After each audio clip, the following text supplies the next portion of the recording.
I just want to bring you an update to that story of the drones that have been spotted over Aalborg Airport. The Danish Justice Minister, Peter Hummelgaard, has in the last few minutes commented on this and has said, without saying specifically who has done this, that there is no doubt that this is done by a professional actor. Remember, it's the second time that Denmark has faced drones around a major airport this week. Copenhagen Airport was also closed for a few hours after drones were spotted there.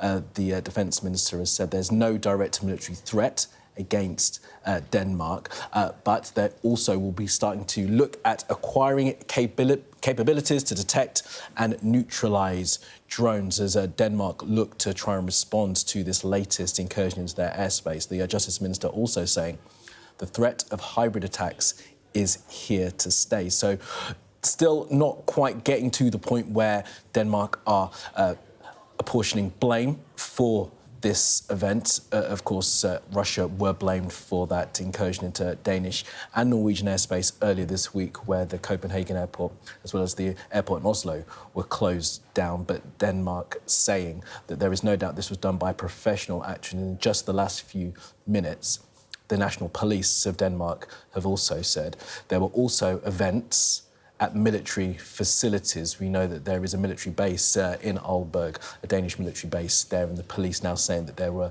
events. We can read in to what those events may well have been at military facilities. So those drones that close Aalborg Airport for a number of hours overnight, concerning, of course, for many people in Denmark, not least the fact that Denmark are a NATO member state. And just yesterday at the UN General Assembly, President Volodymyr Zelensky of Ukraine was warning that Russia will be expanding its hybrid war with the use of drones across Europe. Well, let's bring in now a thought from the opposition. Nick Timothy can join us now live this morning.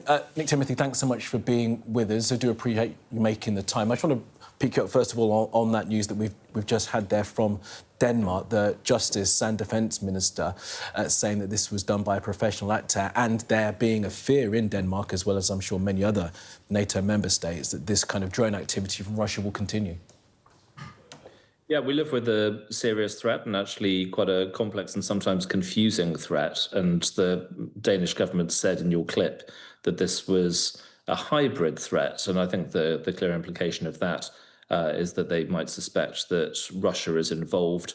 I have two Air Force bases in my constituency in Suffolk, and we had incidents with drones quite recently. And they're difficult to defend against. So it's an important reminder of the kind of threats we face, but also the need to make sure that our defence is equipped to deal with the kind of modern threats that come our way. And that does mean we're going to need to invest in our defence and the technologies that enable it. Well, Nick, the Justice Minister there said that Denmark are going to look to invest in more technology around that critical infrastructure, airports and military bases to bring down drones. You say there are two Air Force bases in your constituency. Is there enough defensive infrastructure around those bases, in your understanding?